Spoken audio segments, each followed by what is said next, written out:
உதவி செய்கிறவர் அல்லவா? கண்ணையின் சீகரமே, மெய்யான தீபமே, ஓ என் வாழ்வின் பாக்கியமே, முழங்கால் படியிட்டு முழுவதும் தருகிறே. ஆண்டவரே, என் வாழ்க்கையில பல நாட்கள் முழங்கால் படி, நேரம் கிடைக்கும் போதெல்லாம் ஆண்டவரே முழுவதும். கடைசி ஒரு முறை கரங்கள் உயர்த்தி please lift your hands to the marshal. Come on say. நானும் என் வீட்டாரு உம்மை, எல்லாரும் கையை உயர்த்தி உமக்கா ஓடுவோ, இந்த நாமம் சொல்லுவோ.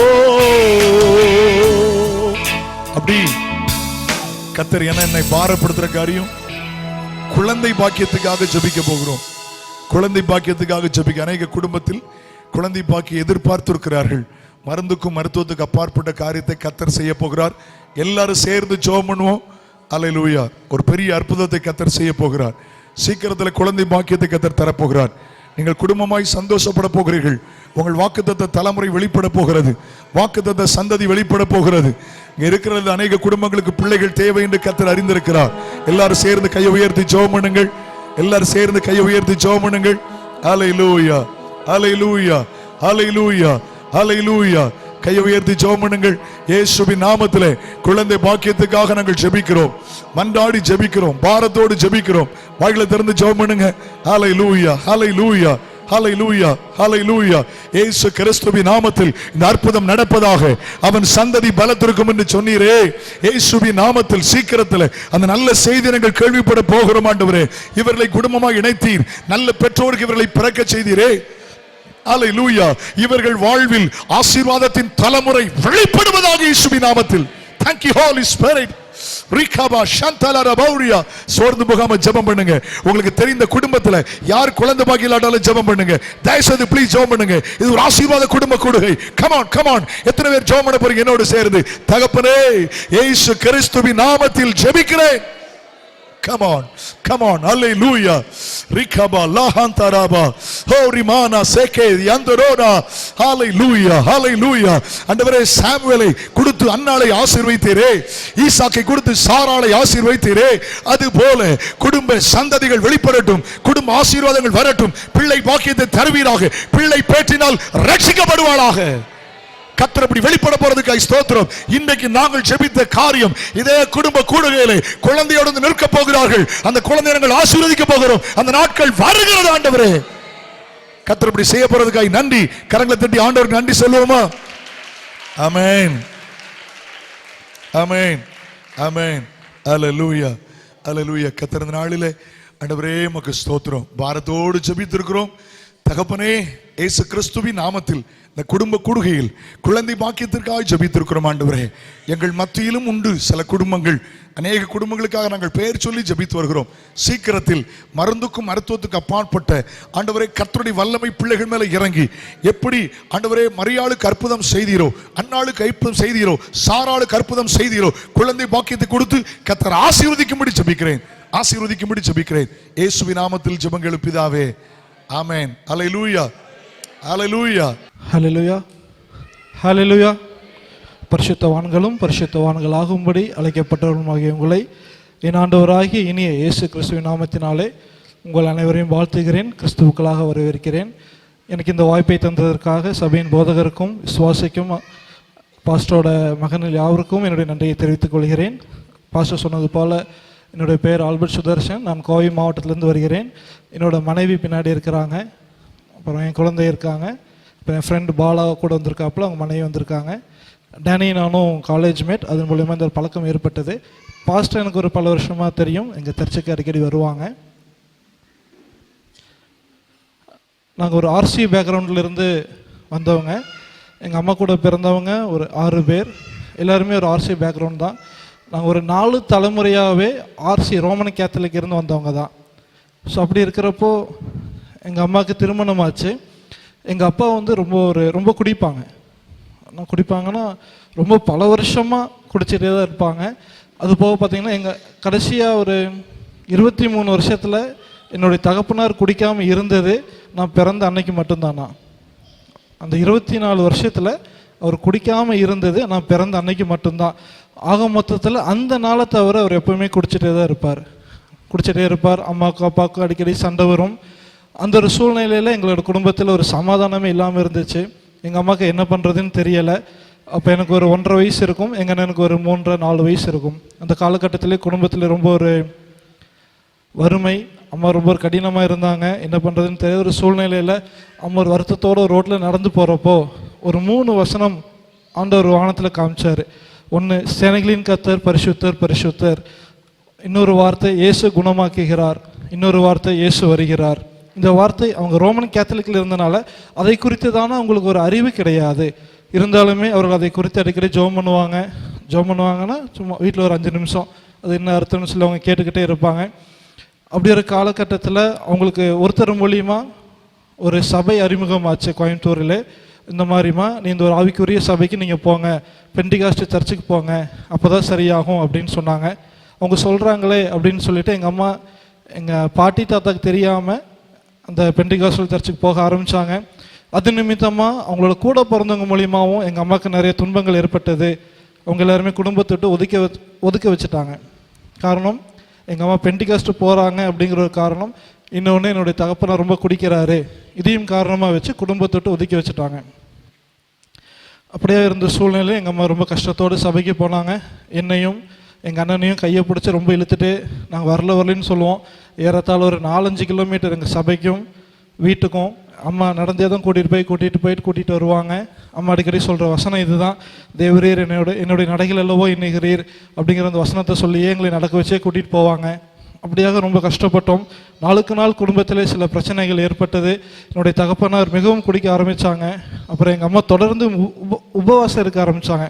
என்னுடைய தகப்பனாருக்காக பல வருடங்கள். எப்படின்னா, ஒரு நாளைக்கு ஒரு நேரம் தான் சாப்பிடுவாங்க. அவங்க ஏற்கனவே ரொம்ப வீக்காக இருப்பாங்க. ஒரு நாளைக்கு ஒரு நேரம் தான் சாப்பிடுவாங்க. இந்த மாதிரி தொடர்ச்சியாக 2-3 வருஷம் உபவாசமாக இருக்க ஆரம்பித்தாங்க. நாங்களும் வளர்ந்துக்கிட்டோம். எங்கள் அப்பானால ரொம்ப அடிக்கடி பிரச்சனை ரொம்ப பெருசாகிட்டே இருந்தது. அதனால் நாங்களுமே என்னோட தகப்பனாருக்காக ஜெபிக்க ஆரம்பித்தோம். ஒரு நாள் எங்கள் அப்பா வீட்டில் ரொம்ப பிரச்சனை பண்ணாங்க. அப்படி பிரச்சனை பண்ணுறப்போ வீட்டில் டிவி வேணும்னு சொல்லி ஒரே பிரச்சனை. வீட்டில் டிவி இருந்துச்சு. அம்மா அந்த உபதேசத்தெல்லாம் கேட்டதுக்கப்புறம் டிவி எல்லாமே எடுத்து வச்சுட்டாங்க. வீட்டில் அப்பா டிவி கேட்ட ஒரே பிரச்சனை. அப்போ அன்னைக்கு பாஸ்டரோட கன்வென்ஷன் தான் நினைக்கிறேன். ஆமாம், அன்றைக்கி அம்மா சொன்னாங்க, இன்றைக்கி வீட்டில் ஒரு கன்வென்ஷன், சர்ச்சில் ஒரு கன்வென்ஷன் நடக்குது, இன்றைக்கி ஒரு நாள் மாத்திரம் நீங்கள் சர்ச்சுக்கு வாங்க, நாளைக்கு கண்டிப்பாக டிவி வாங்கி தரோம் அப்படின்னு சொன்னாங்க. அதுக்கு முந்தின நாள் எங்கள் அப்பா ரொம்ப குடிச்சிருந்தார். அந்த மப்பு அடுத்த நாள் சாயங்காலம் வரைக்கும் தெரியல. ஸோ அந்தளவுக்கு அவங்க ஒரு மாதிரியாகவே இருந்தாங்க. சரின்னு சொல்லிட்டு அவர் சரி டிவி கண்டிப்பாக வாங்கி தரணும் அப்படின்னு சொல்லிட்டு அவர் சபைக்கு வந்தார். ரொம்ப வருஷத்துக்கு அப்புறம் சபைக்கு வந்தார். பின்னாடி வரிசையில் இருந்தார். ஸோ வர்ஷிப் டைமில் எல்லோரும் எந்திரிச்சு நில்லுங்க, இப்போ ஒரு 5 நிமிஷம் நம்ம ஆராதிக்க போகிறோம் அப்படின்னு சொன்ன வேளையில் ஒரு ஒளி அவரை தொட்டுச்சு. அந்த ஒளி தொட்டவுடனேயே அவருக்குள்ளே இருக்கிறதான ஒரு மறுரூபம், அவரோட முகமே ஒரு பிரகாசமாக இருந்துச்சு. எங்களுக்கே ஒரு வித்தியாசம் தெரிஞ்சுது. என்னப்பா இன்னைக்கு உங்களோட முகம் கொஞ்சம் வித்தியாசமாக இருக்கே. இல்லைப்பா அதெல்லாம் ஒன்றும் இல்லைப்பா அப்படின்னு சொன்னார். அன்னைக்கு அவர் அந்த கொடியை விட்டார். ஹல்லேலூயா. ஆமாம், அன்னைக்கு அவருக்குள்ளாக ஒரு மனமாற்றம் வந்தது. சபைக்கு வர ஆரம்பித்தார். சபையில் யாரெல்லாம் திட்டினாரோ எல்லாத்தையுமே கூப்பிட்டு மன்னிப்பு கேட்டார். ஏன்னா அவர் குடிச்சிட்டு திடீர்னு சர்ச்சுக்கு நேரம் வந்துட்டு பாஸ்டர்கிட்ட மட்டும்தான் ரொம்ப மரியாதையாக பேசுவார். மற்றவங்க எல்லாத்தையுமே ஏதாச்சும் ஒன்று சொல்லி திட்டுவார். அவங்க எல்லாத்தையுமே கூப்பிட்டு மன்னிப்பு கேட்டார். சபைக்கு ஏதாச்சும் சொன்னால் முதல் ஆளாக வர ஆரம்பித்தார். சபைக்கு சமையல் பண்ணி கொடுப்பாரு. ரொம்ப ஒரு கரடு முரடான ஒரு மனுஷன். ஆனால் கடைசியில் பார்த்தீங்க, ஆனால் ரட்சிக்கப்பட்டதுக்கு அப்புறம் அப்படியே மாறிட்டார். சபைக்கு ஒரு சின்ன குழந்தை போல் எல்லா வேலையும் செஞ்சு கொடுப்பாரு. எனக்கே பார்க்கறதுக்கு சில நேரம் கண்களின் தண்ணி வரும். பார்த்தா ஜன்னல் தொடச்சிட்டு இருப்பார். அவர் அந்த அளவுக்கு ஒரு குழந்தை போல் மாறிட்டார். சந்தோஷமாக இருந்தோம். அப்பா ஞானஸ்தானம் எடுத்தாங்க, நானும் ஞானஸ்தானம் எடுத்தேன். கடந்த அக்டோபர் 25ஆம் தேதி என்னுடைய தாயார் மரித்து விட்டார். அது ஒரு எதிர்பாராத ஒரு நிகழ்வாக அமைந்து விட்டது. ஆனால் எங்கள் அம்மாவுக்கு தெரியும், எப்படி இருந்தாலும் நான் இன்னும் கொஞ்ச நாள் தான் உயிரோடு இருப்பேன் அப்படிங்கிறது எங்கள் அம்மாவுக்கு மட்டும்தான் தெரியும், யாருக்குமே தெரியாது. கர்த்தர் அவங்களுக்கு மோசே சொன்னது போல எங்களின் நாட்களை எண்ணுகிற அறிவை எங்களுக்கு தாரும் என்று சொன்னது போல எங்கள் அம்மா அந்த காலத்தை சரியாக நியமித்தார்கள். நாங்கள் எந்த ஒரு தவறு செஞ்சாலும் எங்களை கூப்பிட்டு சொல்லுவாங்க, நீ இன்னைக்கு இந்த தப்பு நீ பண்ணியிருக்க அப்படின்னு சொல்லுவாங்க. ஆமாம்மான்னு சொல்லுவேன், எனக்காக ஜோம் பண்ணுவாங்க. அதே மாதிரி நீங்கள் பிற்காலத்தில் இப்படி இருக்கணும்னு சொல்லுவாங்க. அதே மாதிரி எல்லா காரியங்களும் நடந்தது. எங்கள் அம்மா ரட்சிக்கப்பட்டு 31 வருஷம் ஆச்சு. அவங்க 31 வருஷத்தில் ஒரு ஆராதனையை தவிர எல்லா ஆராதனையிலுமே அவங்க பங்கெடுத்துட்டாங்க. அது சபையில் ஒரு பெரிய ஒரு சாட்சி. ஏன்னா அவங்க எந்த சபைக்குமே அவங்க அவ்வளோக்கா போக மாட்டாங்க. தலைமை சபைனா தலைமை சபையிலே இருப்பாங்க. அந்தளவுக்கு அவங்க ரொம்ப ஸ்ட்ரிக்டாக அவங்க நடந்துக்குவாங்க. அப்படிப்பட்ட தாயாரை என் தேவன் எனக்கு கொடுத்தார். அதற்காக என் தேவனுக்கு நான் நிறைகளை தெரிவித்துக் கொள்கிறேன். டேனியல் ரொம்ப நேசிப்பாங்க. அப்போ அம்மா ஃபஸ்ட்டே சொன்னாங்க, நான் தான் டேனியலுக்கு நான் பொண்ணு பார்ப்பேன், நான் தான் எல்லா காரியத்தையும் நான் பண்ணி வைப்பேன்னு சொன்னாங்க. எனக்கு தெரிஞ்ச அவங்களோட கடைசி ஆசை அதுவாக தான் இருந்துச்சு. அது போலவே அவங்க டேனியலோட திருமணத்துக்கு வந்தாங்க. அது வரைக்கும் அவங்களுக்கு சாவுக்கு எதுவான எந்த ஒரு சரீரத்துலேயும் ஒரு பலன் கிடையாது. அதுதான் அவங்க கடைசியாக பங்கேற்ற ஒரு திருமணம், ஒரு நிகழ்ச்சி. அவங்க இங்கேருந்து போனாங்க. அதுக்கு அடுத்த நாள் அவங்க ரொம்ப சீரியஸாக இருந்தாங்க. ஹாஸ்பிட்டலுக்கு கூட்டிகிட்டு போனோம். நீங்கள் மேரேஜ் ஃபோட்டோஸ்லையும் கூட நான் முந்தானத்தை நான் பார்த்தேன். அம்மா அவ்வளோ ஒரு சுறுசுறுப்பாக இருந்தாங்க, அந்த அளவுக்கு இருந்தாங்க. அப்போது அம்மா ஹாஸ்பிட்டலில் இருக்கிறப்போ நிறைய காரியங்கள் நாங்கள் கற்றுக்கிட்டோம். ஒரு தேவ பிள்ளை என்றால் அவங்க இப்படி தான் இருக்கணும் அப்படிங்கிறத நாங்கள் கற்றுக்கிட்டோம். ஏன்னா அவங்க வர்றவங்க எல்லாத்துக்கிட்டையுமே அவங்க சரியாக சொன்னாங்க, நான் சீக்கிரமாக நான் மறிச்சிருவேன் அப்படின்னு சொன்னாங்க. டாக்டர் சொல்கிறாரு, அம்மா உங்களுக்கு எல்லாமே சரியாயிருச்சுமா, நீங்கள் நாளானிக்கு நீங்கள் டிஸ்சார்ஜ் ஆயிடுவீங்க டாக்டர் சொன்னார். அம்மா சொன்னாங்க, இல்லை தேவனை என்னை எடுத்துக்கிற போகிற நேரம் வந்துருச்சு டாக்டர், உங்களுடைய மருத்துவமா இல்லை என்னுடைய ஆண்டவராக பார்த்துக்கலான்னு கூட அம்மா சொன்னாங்க. அந்தளவுக்கு அவங்க தேவனோடு ரொம்ப ஐக்கியமாக இருந்தாங்க. அந்த ஹாஸ்பிட்டலில் இருந்த எல்லாருக்குமே அம்மா சுவிசேஷத்தை சொன்னாங்க. அந்த அளவுக்கு ஒரு ரொம்ப ஒரு தாயார். அங்கே கடைசி நேரத்தில் அவங்கள ஒரு ஆப்ரேஷனுக்கு கூட்டிகிட்டு போயிட்டு இருந்தாங்க. அந்த டைமில் கூட்டிகிட்டு போனவங்க 2 பேரும் பார்த்தீங்கன்னா ஹிந்திக்காரவங்க. அவங்களுக்கு அம்மாவுக்கு ஹிந்தி தெரியாது, தமிழ் தான் தெரியும். அவங்களுக்கு எப்படியாச்சும் ஆண்டவரை பற்றி அவங்களுக்கு ஒரு கம்யூனிகேட் பண்ணணும் அப்படிங்கிற ஒரு ஆசை. சரி நான் என்ன சொல்கிறதுன்னு சொல்லுங்கள் அப்படின்னு சொல்லி என்னோடய மாமியார் கூட இருந்தாங்க. அப்போ அவங்க சொன்னாங்க, அக்கா ஜீசஸ் லவ்ஸ் யூன்னு சொல்லுங்கள், அவங்களுக்கு தெரியும் அப்படின்னாங்க. அங்கேருந்து எல்லா ஹிந்திக்காரங்களையும் கூப்பிட்டு ஜீசஸ் லவ்ஸ் யூ அப்படின்னு சொன்னாங்க. அதுதான் அவங்க கடைசியாக பேசின வார்த்தை. அதற்கு முதல் நாள் இரவு அம்மா நான் ஸ்கூலுக்கு எல்கேஜியில் இருந்து நான் கடைசி ஆஃபீஸ் போன நாள் வரைக்கும் எங்கள் அம்மா தான் எங்களை ஜோம் பண்ணி அனுப்புவாங்க. அம்மா இறக்கிறதுக்கு ஒரு வாரத்துக்கு முன்னாடி வரைக்கும் அப்படி தான் நடந்தது. அம்மா இறக்கிறதுக்கு முதல் நாள் நைட் அம்மா என்னையும் அண்ணனையும் கூப்பிட்டாங்க. பாஸ்டர் எல்லாமே வந்து ஜோம் பண்ணிட்டு போனாங்க. என்னையும் அண்ணனையும் கூப்பிட்டாங்க. அப்பா எனக்காக ஜோம் பண்ணுங்க அப்படின்னு சொன்னாங்க. ஆப்ரேஷன் முடிஞ்சதுக்கப்புறம், ஏம்மா எப்போவுமே நீங்கள் தானே எங்களுக்கு ஜோம் பண்ணுவீங்க அப்படின்னா அம்மா சொன்னாங்க, இல்லை இது ஒரு வித்தியாசமான ஜபம், நீங்கள் 2 பேரும் எனக்கு ஜோம் பண்ணுங்க அப்படின்னு சொன்னாங்க. எங்களுக்கு கண்ணிலேருந்து ரொம்ப தண்ணீர் வந்துருச்சு. அம்மா நான் சொல்கிறது மட்டும் செய்யுங்கப்பா ப்ளீஸ் அப்படின்னாங்க. நானும் அம்மா பக்கத்தில் முட்டி போட்டு 2 கை வச்சு அம்மாவுக்கு ஆரம்பத்திலிருந்து என்னென்னலாம் நடந்துச்சோ எல்லாத்தையும் சொல்லி ஜோம் பண்ணோம். அப்போ கிளம்புறப்போ அம்மா ஒரு வார்த்தை சொன்னாங்க, நான் நாளைக்கு நேரம் இருக்க மாட்டேன்ப்பா அப்படின்னாங்க. ஆனால் டாக்டர் சொன்னார், நீங்கள் நாளைக்கு நேரம் டிஸ்சார்ஜ் ஆயிடலான்னு சொன்னார். ஆனால் அம்மா சொன்னாங்க, நாளைக்கு நேரம் நான் இருக்க மாட்டேன்ப்பா அப்படின்னு அம்மா சொன்னாங்க. ஏன்னா அவங்க அந்தளவுக்கு அவங்க ஆண்டவரோட ஒரு ஐக்கியமாக இருந்தாங்க. எல்லா காலத்தையும் அவர்கள் சரியாக ஒரு நிதானிக்கிற ஒரு திராணி கர்த்தர் அவர்கள் கொடுத்திருந்தார். தேவனோடு அவர்கள் அந்தளவுக்கு ஐக்கியமாக இருந்தார்கள். அது போலவே மறுநாள் காலையிலே டேனி திடீர்னு கிளம்பி வந்தாப்புல, டேனி வர வேண்டாம்னு சொன்னேன். டேனி அம்மா வீட்டுக்கு போயிடுவாங்க அதுக்கப்புறம் வா அப்படின்னு சொன்னேன். அவன் டேனி சொன்னாப்புல, இல்லைண்ணா எனக்கு ஏதோ மனசுக்கு சரிப்படலை, அதனால நான் வரேன் அப்படின்னு சொல்லிட்டு டேனி ஃபஸ்ட்டு அப்போ தான் ரெமியை தனியாக விட்டுட்டு அங்கே வந்தாப்புல. காலையில் வந்தாங்க, அம்மா கூடயே கொஞ்சம் நேரம் இருந்தோம். திடீர்னு சடனாக அவங்களுக்கு ஒரு மைல்டு அட்டாக் வந்துச்சு. அவர்கள் கர்த்தருக்குள்ளாக நித்திரை அடைந்தார்கள். எல்லாவற்றிற்கும் மேலாக அவருடைய வேதாகமத்தை நாங்கள் திருப்பி பார்த்தோம். அதில் லெட்டர் இருந்துச்சு. அந்த லெட்ரு வந்துட்டு அப்பாவுக்கும் கூட தெரியாதுன்னு தான் நினைக்கிறேன். அதில் வந்துட்டு நானும் அண்ணனும் அம்மா இல்லாததுக்கு அப்புறம் எப்படி இருக்கணும்னு சொல்லி ஒரு லெட்டர் ஒன்று எழுதி வச்சுருந்தாங்க. அப்படி எழுதி வச்சுட்டு அவங்க சொன்னாங்க, இப்படிக்கு கர்த்தருக்குள் எஸ் அமளி. அந்த ஒரு வார்த்தை எங்களை ரொம்ப தொட்டுச்சு. அன்றைக்கி விசுவாசித்தோம். அம்மா நீங்கள் இந்த லெட்டரில் இருக்கிற மாதிரி நான் அண்ணனும் இருப்போம், நீங்கள் இப்போ கர்த்தருக்குள் இருக்கிறீங்க, நான் விசுவாசிக்கிறேம்மா அப்படின்னு சொன்னோம். அவர் மரித்ததுக்கு அப்புறம் தான் எங்களுக்கு நிறைய விஷயங்கள் தெரிஞ்சுது. அவங்க எவ்வளோ ஹெல்ப் பண்ணாங்க, யாருக்கு என்னென்ன பண்ணாங்க அப்படிங்கிறது அவங்க மரித்ததுக்கு அப்புறம் தான் தெரிஞ்சது. அது வரைக்கும் எங்களுக்கு எதுவுமே தெரியலை.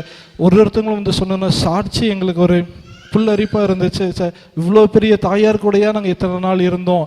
ஒரு முஸ்லீம் அம்மா வந்து சொல்லுவாங்க, தம்பி நான் ஒரு விதவைப்பா, எனக்கு எதுவுமே தெரியாது, என் மனசில் குடும்பத்தில் எப்போவுமே ஒரு பிரச்சனையாக இருக்கும், உங்கள் அம்மாட்ட வந்து ஒரு 10 நிமிஷம் பேசிட்டு போவேன், எனக்கு ரொம்ப சமாதானமாக இருக்கும்ப்பா, அப்படி எனக்கு யார் இந்த மாதிரி சமாதானம் சொல்லுவாங்கன்னு எனக்கு தெரியலை அப்படின்னு சொன்னாங்க. ஒரு இந்து சகோதரர் அவரும் அதை தான் சொன்னார்.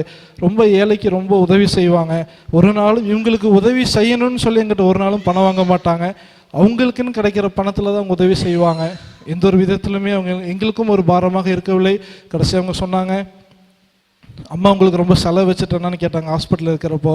அம்மா அப்படியெல்லாம் இல்லைம்மா, உங்களுக்காக பண்ணாமல் யாருக்காக பண்ணுவோம். அம்மா சொன்னாங்க, இதுக்கு மேலே உங்களுக்கு பில் வராது அப்படின்னாங்க. கடைசியாக அவங்க பண்ண ஒரு இன்ஜெக்ஷன் அதுதான் அந்த கடைசி பில். அந்த மாதிரி அவங்க எல்லா விதத்துலையுமே அவங்க ரொம்ப ஒரு இதாக இருந்தாங்க. பாஸ்டர்கிட்ட போய் சொன்னோம், பாஸ்டர் வந்தார், எல்லா காரியத்தையும் பண்ணி கொடுத்தாங்க. அம்மா வந்துட்டு எல்லா ஆராதனைக்குமே ஒயிட் சாரி தான் கட்டுவாங்க.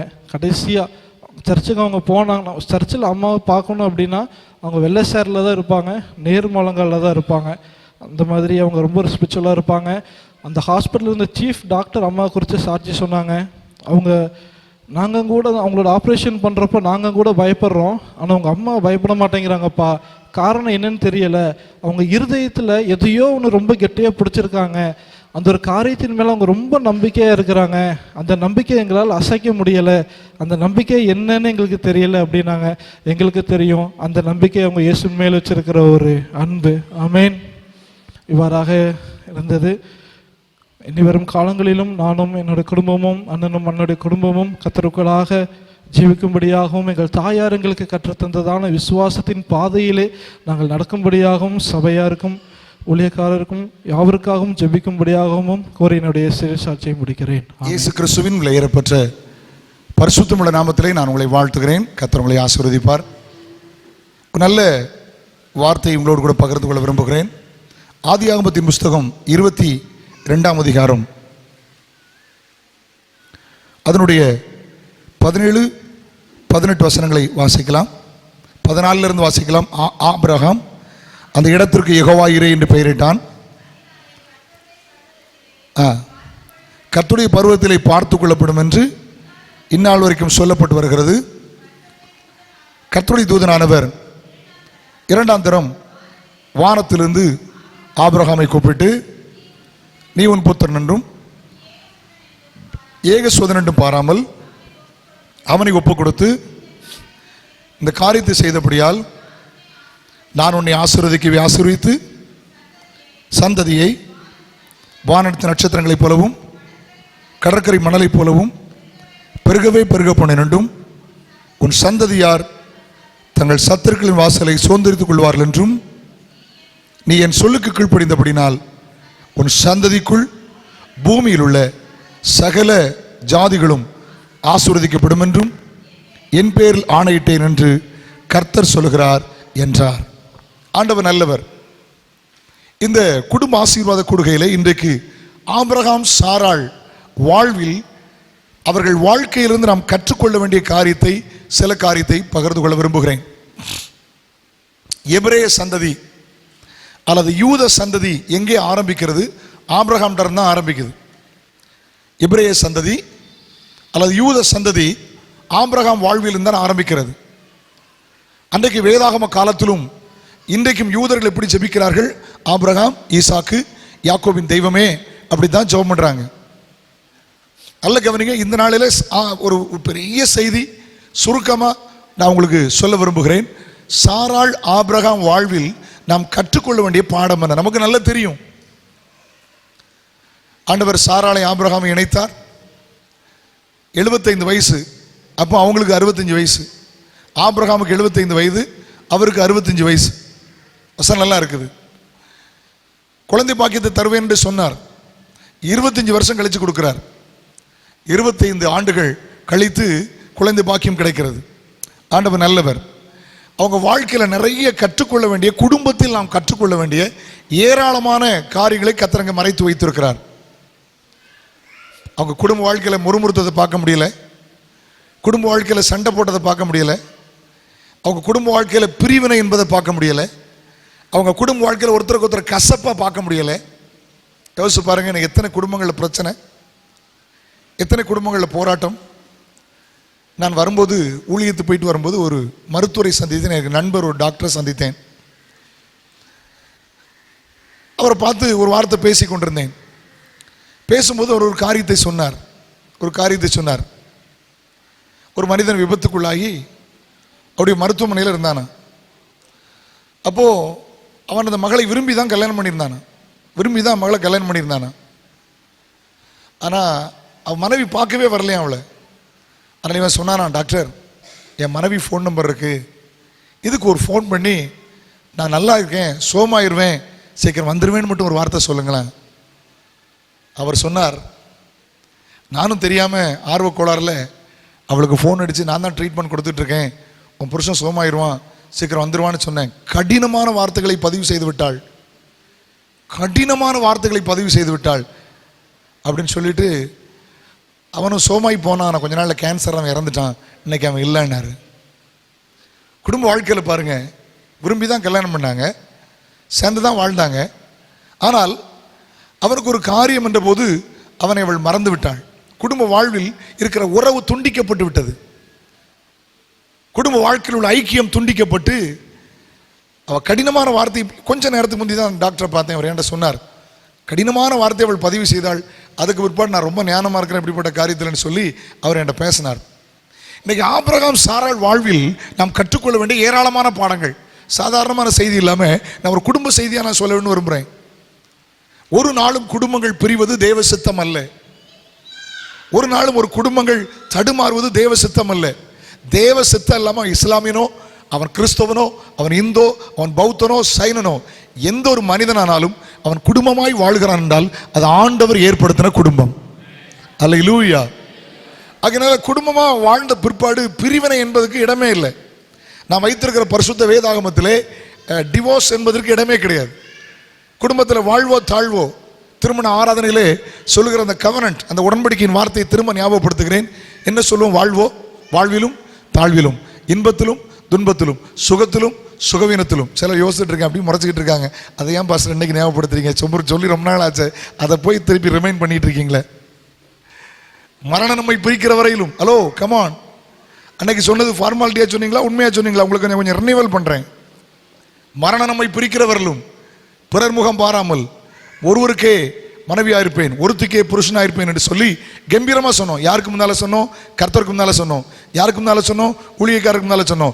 யாருக்கு முன்னால சொன்னோம்? பேரண்ட்ஸ்க்கு முன்னால சொன்னோம். யாருக்கு முன்னால சொன்னோம்? ஆடியன்ஸ் முன்னால சொன்னோம். நிறைய குடும்பங்களில் பாருங்க, சில குடும்ப பிரச்சனை வெளியே தெரியாது. வெளியில தெரிகிற பிரச்சனை பிரச்சனை கம்மி தான். ஆனால் வெளியே தெரியாம சில பிரச்சனை இருக்கு பாருங்க, அது பயங்கரமான பிரச்சனை. வெளியில் அழகா இருப்பாங்க, வெளியே நல்ல பர்சனாலிட்டி மாதிரி இருக்கும், உள்ள போய் பார்த்தா கொஞ்சம் முனிசிபாலிட்டி மாதிரி இருக்கும்.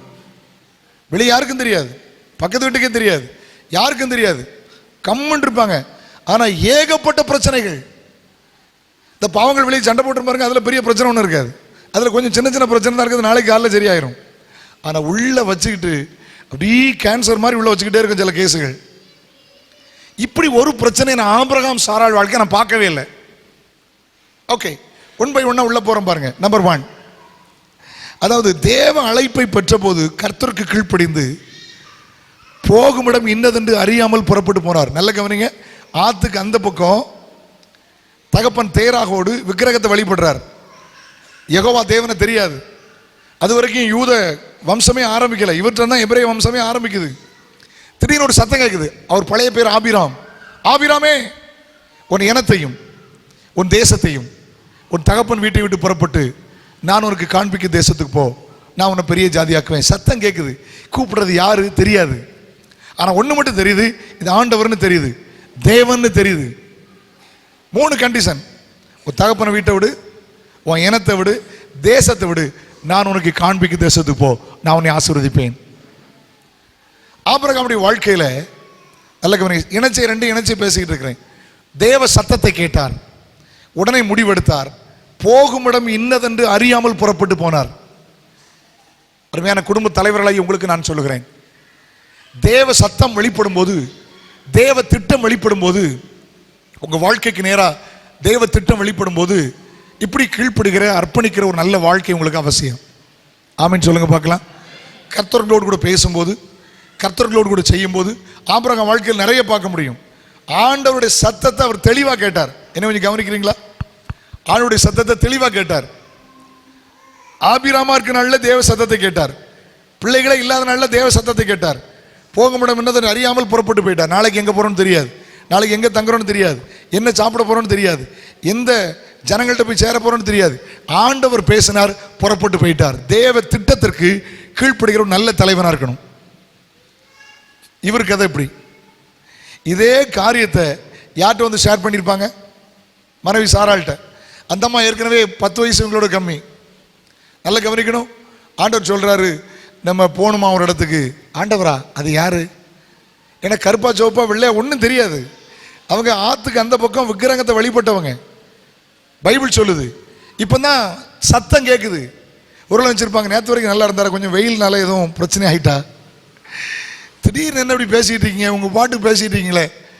நம்ம என்ன சொல்லியிருப்போம், நீங்கள் போயிட்டு வாங்க, 2 மாதமோ 3 மாதம் கழித்து போயிட்டு வாங்க, அதுக்கப்புறம் நான் வாரேன் கூட, ஏதாவது ஒன்று சொல்லியிருப்போமா இல்லையா? ஆனால் அந்த பாவம் அது ஒன்றுமே சொல்லாமல் அது பாட்டுக்கு புறப்பட்டு போச்சு. நம்ம 1000 சொல்லுவோம். ஏங்க போகிற இடத்துல லாட்ஜ் இருக்கா? லாட்ஜில் அட்டாச்சு தானே, அதில் ஏசிலாம் இருக்கா? சும்மா எல்லா இடத்துலையும் வர முடியாதுங்க. புருஷன் வீட்டுக்கு கல்யாண வீட்டுக்கு கூப்பிட்டாலே கூப்பிடுவாங்க. ஆனால் அவங்க தங்கச்சி வீட்டுக்கு கூட்டிகிட்டு போய் தெருவில் படுக்க வைப்பாங்க. ஹலோ, தங்கச்சி வீட்டுக்கு கூட்டிகிட்டு போய் எங்கள் பாத்ரூம் இருக்காது, ஒன்றும் இருக்காது, பாய் போட்டு தெருவில் படுக்க வைப்பா. ஏன்னா அவன் தங்கச்சி இல்லை. ஆனால் புருஷன் வீட்டில் ஏதாவது காரியத்தை கூப்பிட்டாச்சுன்னா, எங்க தங்குறதுக்கு இடம் இருக்கா, பாத்ரூம் வசதிலாம் இருக்குமா, லாட்ஜ் வசதிலாம் இருக்குமா, 1000 கேள்வி கேட்பேன். நான் உங்களை சொல்லலை, உங்களுக்காக சொல்லிக்கிட்டு இருக்கேன். Right, not your blame. நான் உங்களை பிளைம் பண்ணல, உங்களுக்காக சொல்லிக்கிட்டு இருக்கேன். ஆனால் ஆபிரகாம்கிட்ட புறப்பட்டு இவர் புறப்பட்டு அது பாட்டு போகிறாரு. அவங்க அண்ணன் வேற செத்து போனார், அண்ணன் பையன் வேற கூட இருக்கான். லோத்து அண்ணன் பையன், அப்பாவும் செத்து போறாரு. ஆறான்ல அப்பாவும் செத்து போறாரு. ஆறான்ல அப்பாவும் செத்தாச்சு. சத்தம் வேற கேட்குது. எங்க போறோன்னு தெரியாது, என்ன செய்ய போறோம். இவர் புறப்பட்டு போயிட்டார். ஏதோ ஒரு அசரீரி கேட்குது. ஆண்டவர் ஆசீர்வதிக்கிறதுக்கு காரணத்தை பார்த்தீங்களா? ஒரு குடும்ப தலைவன் ஆசீர்வதிக்க காரணம் கள்ளம் கபடு இல்லாம கர்த்தருடைய சத்தத்துக்கு கீழ்ப்படுகிற அனுபவம். ஒரு அல்லேலூயா சொல்லுங்களேன். பின்னாட்கள் ஆபிரகாம் ஆசீர்வதித்தது மாதிரி இன்னைக்கு வரைக்கும் உலகத்தில் யாரும் ஆசீர்வதிக்கப்படலை. முழு சந்ததியும் ஆபிரகாம் தான் ஆசீர்வதிக்கப்பட்டிருக்கிறது. நீங்கள் கலாத்தியரில் வாசிக்கும் போது ஆபிரகாமுக்கு உண்டான ஆசீர்வாதங்கள் கிறிஸ்து இயேசுவினால் புறஜாதியாகி நம்ம இடத்துக்கு வருகிறதாம். இயேசு கிறிஸ்துவினால் ஆபிரகாமின் ஆசீர்வாதம் நமக்கு வருதான். அப்போ ஆபிரகாமுடைய ஆசீர்வாதம் புதிய ஏற்பாட்டிலும் தொடர்கிறது. அந்த அளவுக்கு ஆசீர்வதிக்கப்பட காரணம் ஒரு கொஸ்டின் கேட்காம எங்க, ஏன், எதுக்கு. இந்த மகளை சொல்லி பாருங்க, யாருக்கு, எதுக்கு, எப்போ, ஏன், எப்படி கொஸ்டின். நம்மளை மாதிரி தமிழ்நாட்டுக்காரங்க மாதிரி கொஸ்டின் எவனும் கேட்க முடியாது. கேட்கவன் செத்தான். ரைட், இது ஒரு கொஸ்டின் கேட்கல. அல்லேலூயா. ஹலோ, ஃபாதர் பாடின மாதிரி தான் பாட வேண்டியிருக்கு. என்னப்பா செய்யணும்னா சொல்லுங்கப்பா செஞ்சிடுறேன். எனக்கு இந்த பாட்டு இல்லை, இருந்தா சாரால் கண்டிப்பா பாடியிருப்பாங்க. உங்க ஆசைதான் எனது ஆசை, உங்க விருப்பம்தான். சகோதரமார் தலை அப்பப்பா திரும்புது, என்ன காரணம்னு தெரியல எனக்கு. இதெல்லாம் நடக்குமா பிரதர்? நடக்கதை பற்றி பேசுங்க அப்படின்னு சொல்கிறீங்களா? என்னன்னு தெரியலையே, சிரிப்பு வித்தியாசமாக இருக்க. ஹலோ கவனிங்க. கிளம்பி அவங்க பாட்டு போயிட்டாங்க. நல்ல ஒரு அனுபவம். குடும்பத்தில் தேவ சித்தம் நிறைவேற அவங்க தியாகம் பண்ணாங்க. 65 வயசு அவங்களுக்கு. தேவ அழைப்பை பெற்ற போது எதிர்ப்பு சொல்லாமல் புறப்பட்டு போனார்கள். அந்த குடும்ப வாழ்க்கையில் பாருங்க, இவர் தேவ சத்தத்தை கேட்டு புறப்பட்டு போறாரு, அந்த அம்மா எதிர்ப்பே இல்லாம புறப்பட்டு போறாங்க. ஒரு எதிர்ப்பே பண்ணாம அவங்க பாட்டு நானும் வரேன் போலாம். ஆபிரகாமுக்கு வாக்குத்தத்தம் உண்டானாலும் அந்த வாக்குத்தத்தம் ஈசாக்காய் வெளிப்பட சாராளுக்கு ஒரு பெரிய பங்கு உண்டு. ஆமீன் சொல்லுங்க பார்க்கலாம். ஆசீர்வாதம் புருஷன் மட்டும் சாதிக்க முடியாது, மனைவி மாத்திரம் ஆசீர்வாதத்தை சாதித்து பெற முடியாது. 2 பேரும் இணைந்து வாழும் போதுதான் அந்த ஆசீர்வாதம் வெளிப்படும். வாக்குத்தத்தம் ஆபிரகாமுக்கு, அந்த வாக்குத்தத்தம் வெளிப்படுகிறது சாராள் மூலம். ஆமீன் சொல்லுங்களேன். அதனால புருஷனை அற்பமான்றதோ மனைவி அற்பமான்றதோ தவறு. ஆபிரகாம் புறப்படுகிறார். இவங்களும் சொல்றாங்க, எஸ் நானும் வரேன், ஐ வில் கம், நானும் வரேன், சேர்ந்து போலாம். தயவுசெய்து கவனிக்கும்படி அன்போடு கேட்கிறேன். தெளிவாக இவங்களோடு கூட நான் பகிர்ந்து கொள்ள வேண்டும் என்று விரும்புகிறேன். அதாவது கள்ளம் கபடு இல்லாமல் தேவ சத்தத்துக்கு செவி கொடுக்கிற நல்ல பழக்கம் ஆபிரகாம்கிட்ட இருந்தது. ஆமேன் சொல்லுங்களேன். பாருங்க, 25 வருஷம் கழிச்சு தோத்துறோம். அவருக்கு 99 வயசு, இந்த அம்மாவுக்கு 89 வயசு. அப்போ தான் பிள்ளை பெற்றெடுக்கிறாங்க. 89 வயசுல அம்மா பிள்ளை பெற்று, அவருக்கு 99 வயசு. பிள்ளை வளர்ந்து வருது. ஒரு நாள் அதே சத்தம் கேட்குது, ஆபிரகாமே ஆபிரகாமே. இவர் பார்க்காரு, சத்தம் இங்கே கேட்ட சத்தமாக இருக்க, உன் பிள்ளையை கொண்டு போய் மோரியா மலையில் 3 நாள் டிராவல் பண்ணோம். நான் காட்டுற இடத்துல பலி செலுத்து. நல்லா கவனிக்கணும். இன்னைக்கு இப்படி ஒரு சத்தம் உங்களுக்கு கேட்டால் நீங்கள் என்ன சொல்லியிருப்பீங்க? இப்படி சத்தம் உங்களுக்கு கேட்டால் என்ன சொல்லியிருப்பீங்க? காலையில் ஒரு 4 மணிக்கு ஒரு சத்தம் கேட்குது. இந்த குத்திரப்பஞ்சா மலையில் கொண்டு போய் உன் பிள்ளைய பலி செலுத்துன்னு சொன்னால் என்ன சொல்லியிருப்பீங்க? இன்னைக்கு ஹலோ என்ன சொல்லியிருப்பீங்க? என்ன சொல்லியிருப்பீங்க? ஆபிரகாமுக்கு சத்தம் கேட்குது. தேவன் நரபலியை விரும்புகிற தேவன் அல்ல. ஆபிரகாமுக்கு ஒரு சத்தம் கேட்குது. நமக்கு ஒரு சத்தம் கேட்டு என்ன சொல்லியிருப்போம்? வேற எதையாவது கேளுங்க ஆண்டவரே, நீங்களே தந்துட்டு நீங்களே கேட்கலாமா? இப்படி தான் நம்ம சொல்லியிருப்போம். ஹலோ. ஆனால் ஒரு கூட்டத்தில் தெரியாமல் பிரசங்கம் பண்ணிட்டேன். நீங்கள் என்ன சொல்லியிருப்பீங்கன்னு கேட்டேன். சகோதரமாரை பார்த்து தெரியாமல் கேட்டேன். பிரதர், இப்படி 4 மணிக்கு ஒரு சத்தம் கேட்டோம், பிள்ளையை கொண்டு போய் பலி செலுத்துன்னு கேட்டா நீங்கள் என்ன சொல்லுவீங்கன்னா, ஒரு மனுஷன் டப்புன்னு சொல்லிட்டாரு, பாஸ்டர் நான் இப்படி சொல்லியிருப்பேன், ஆண்டவரே என் மனைவி வேணா தரேன், என் பிள்ளையை விட்டுருமையா. ரொம்ப ஓவரில் அது. அது அந்த மனைவி மேலே அப்படி என்ன காழ்ப்புணர்ச்சின்னு எனக்கு தெரியலையே. என்ன முறையில் என்ன சிரிச்ச மாதிரி இருக்கு. அப்படி பிரச்சனை ஒன்றும் இல்லையானே, நன்றி. என் மனைவி வேணா தரேன், பிள்ளைய விட்டுரும். சிலர் கொஞ்சம் கடினமாக தான் இருக்கும். ஒரு போதகர் தன்னுடைய பிரசங்கத்தில் சொன்னார், ஒரு பெரிய மேனேஜர் இருந்தாரான். ரொம்ப டென்ஷன் ஆகிட்டா பர்ஸை திறந்து பார்ப்பாரான். பர்ஸை திறந்து பார்த்துட்டு இப்படி கூலாகிடுவாரான். அப்போது இவர் ஒரு நாள் ஒரு பக்கத்தில் அசிஸ்டன்ட் பார்த்துருக்கான். இவ்வளோ டென்ஷன் ஆனோடனே பர்ஸை பார்த்து கூலாகிடுறாரு. என்னென்னு பார்த்தா அது ஒரு லேடி ஃபோட்டோ இருக்குது. இவர் பார்த்தாரு, இதில் ஏதோ ஒரு சீக்ரெட் இருக்கு. மெல்ல கேட்டாராம், சார் சாரி சார் கோவப்படுறாங்க, ஒரு காரியம் கேட்க விரும்புகிறேன். ரொம்ப டென்ஷனாக இருந்தீங்க, பர்ஸை திறந்து அதை பார்த்த உடனே கூல் ஆகிட்டீங்களே எப்படிங்க? அது என் மனைவி. அப்படின்னு சார், பரவாயில்ல, எவ்வளோ நல்ல மனைவி கடவுள் கொடுத்துருக்கார். பரவாயில்லையே சார், உங்களுக்கு கடவுள் நல்ல மனைவி கொடுத்துருக்கார். அப்படி இல்லை தம்பி, இதை திறந்து பார்த்தோன்னே இவளே வச்சு இத்தனை வருஷம் சமாளிச்சுக்கிட்டு இருக்கேனே, இந்த பிரச்சனை பெருசா அப்படி நினச்சோடெல்லாம் சரியாகிடும். இது சிலர் மனைவி புருஷனை புரிந்து கொள்ளாத தன்மை, மிஸ் அண்டர்ஸ்டாண்டிங், புரிந்து கொள்ளாத தன்மை. நான் சொல்கிறேன், மனைவி நல்லவங்க தான், புருஷன் நல்லவங்க தான், ஒருத்தர் சரியாக புரிஞ்சுக்கல. சரியாக புரிந்து கொள்ளாதனால் ஏற்படுகிற பிரச்சனை. புருஷனும் மனைவியும் ஒருத்தர் தன்னை சரியாக புரிந்து கொள்ளாதனால ஆபிரகாம் சாராள் வாழ்க்கையில் கரெக்டாக புரிஞ்சுக்கிட்டாங்க. பின்னாட்களில் சாராள்கிட்ட போய் கேட்கல. சாராள்கிட்ட போய் பிள்ளையை கொண்டு போட்டால் என்ன வயசு ரொம்ப 60க்கு மேலே கிருகிருப்பு, வயசு இப்போ 100க்கு மேலே ஆச்சு, வம்பா பிள்ளையை போய் கொண்டுடக்கூடாது. அதுக்கு பிறகு ஆபிரகாமை கட்டி போட்டு தான் கஞ்சி ஊற்றிருப்பாங்க. அதனால் இன்னைக்கு போய் கேட்டால் இந்த பாக்கியாட்டி விட மாட்டான்னு தெரியும். அதனால் கேட்காம கிளம்பி போயிட்டார். ஹலோ. அதனால் சில நேரம் காரியத்தை மறைப்பது சில விஷயங்கள்ல ரொம்ப ஞானமாக இருக்கணும். குடும்ப வாழ்க்கையில் சமாதானம் தான் பெருசு, குடும்ப வாழ்க்கையில் சந்தோஷம் தான் பெருசு. தேவன் பேசினார்னு சொல்லி மனைவியை அவர் துக்கப்படுத்த விரும்பலை. தேவன் பேசிட்டாருன்னு சொல்லி மனைவியை காயப்படுத்த விரும்பலை. ஏன்னா பிள்ளை அல்லவா, அவங்கெல்லாம் பெற்றெடுத்திருக்காங்க 89 வயசில். பிள்ளையை கொண்டு போய் பலி செலுத்த போகிறோம், இருதயம் காயப்பட்டுறாதா? மனைவிட்ட சொல்லக்கூடாதுன்னு அல்ல, என் மனைவியை நான் காயப்படுத்த விரும்பலை, என் மனைவியை நான் வேதனைப்படுத்த விரும்பலை, என் மனைவியை நான் துக்கப்படுத்த விரும்பலை. அவருக்கு தெரியும் நான் போகிறேன், என் பிள்ளை சாக மாட்டான்னு தெரியும். ஆனால் அந்த காரியத்தை சொல்லி என் மனைவியை நான் கேவலப்படுத்த விரும்பலை, வேதனைப்படுத்த விரும்பலை. ஒரு நாளும் மனைவியை கேவலப்படுத்தக்கூடாது, மனைவியை வேதனைப்படுத்தக்கூடாது, கடினமான வார்த்தையில் பயன்படுத்தக்கூடாது. நம்ம நினச்சிருக்கோம் ஆம்பளை மீசம் வந்துட்டு அதனால் மனைவி என்னன்னாலும் பேசலாம்னு நினச்சிடக்கூடாது. அதே நேரம் மனைவி பேசினா அது மட்டும் ஏன் கோவம் வருது உங்களுக்கு? நீங்கள் வார்த்தையை உதறி தள்ளிடுறீங்க, ஊ அப்படின்னு தள்ளிடுறீங்க. அப்படி இந்த பைபிளில் சட்டம் இருக்கா? புருஷன் என்ன வேணாலும் பேசலாம், மனைவி பைத்தியக்காரி மாதிரி கேட்டுகிட்டே இருக்கணும் அப்படி இருக்கா? இல்லையே, அப்படி என் பைபிளில் கிடையாது. புருஷனுக்கு 2 கொம்பு, மனைவிக்கு 1 கொம்பு தான் இருக்குது அப்படிலாம் என் பைபிளில் இல்லையே. பைபிள் வேதம் தெளிவாக சொல்லுது, ஒருவர் பாரத்தை ஒருவர் சுமந்து கிறிஸ்துவின் பிரமாணத்தை நிறைவேற்றுங்கள். ஒன்னானதர், ஒருத்தருக்கு ஒருத்தர் ஈக்குவல், ஒருத்தர் பாரத்தை ஒருத்தர் சுமக்கணும். ஆண்டவர் அழகாத்தான் பண்ணியிருக்கார். தலையில் எலும்பெடுத்து எவ்வளோ செஞ்சுருந்தா மாதிரி அவ்வளோ பாக்கெட்டிலும் தலைக்கு மேலே அறிவு உட்காந்துருப்பா. மாதிரி இவர் சுமந்தே தீரணும், ரொம்ப கஷ்டம். காலில் எலும்பெடுத்துருந்தா குழப்பம், அவ்வளோ புருஷமாக காலில் போட்டு மிதிச்சே கொண்டு போடுவான். அதனால் கர்த்தர் என்ன பண்ணார், உனக்கு ஈக்குவல் உன் மனைவி, லைஃப் பார்ட்னர். அதனால் விழா எலும்பெடுத்தார், கரெக்டாக வச்சு விட்டார் ஆண்டவர். ஆமேன்னு சொல்லுங்களேன். தலையில் எடுத்தாலும் குழப்பம், காலில் எடுத்தாலும். என்ன ஒரு பாஸ்டர் பிரசங்கம் பண்ணாரான். என்ன பிரசங்கம் பண்ணாருன்னா, ஒருவன் தன்னைத்தான் வெறுத்து தன் சிலுவை எடுத்துக்கொண்டு நீ புறப்பட கடவன்.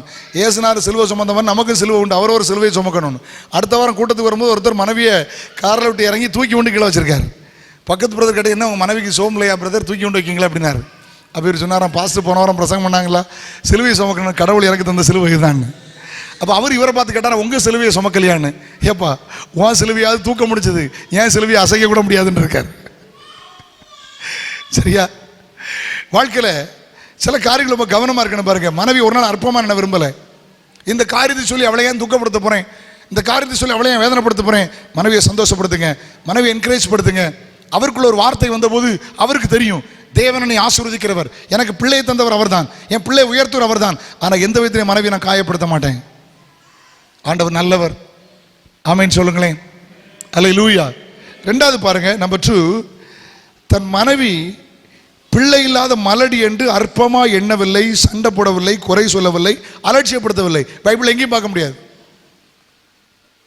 பிள்ளை இல்லைன்னு மலடி பிள்ளை இல்லை ஒரு நாளும் பேசலை. மனைவி ரொம்ப நேசித்தார். மனைவி இறந்த அன்னைக்கு கூட ஃப்ரீயா லேண்டு தரேன்னாங்க, முடியாதுன்னு. அப்படி ஒன்றும் முடியாது. என் மனைவியை நான் ஃப்ரீயாக அடக்கம் பண்ண மாட்டேன். பணம் கொடுத்து சாட்சி கையெழுத்து, பத்திரத்துக்கு சாட்சி கையெழுத்து போடுறாங்க பார்த்தீங்களா, அது பைபிளில் தான் இருக்குது. ஹலோ, நீ படித்து பாருங்க தெரியும். இன்னைக்கு பத்திரத்துக்கு 2 பேர் சாட்சி கையெழுத்து போடுவாங்க. ரொம்ப ஸ்ட்ரிக்ட் ஆக்கிட்டாங்க, ரொம்ப ஸ்ட்ரிக்ட் ஆக்கிட்டாங்க. நேற்று முந்தின நாள் பேப்பரில் பார்த்தேன்.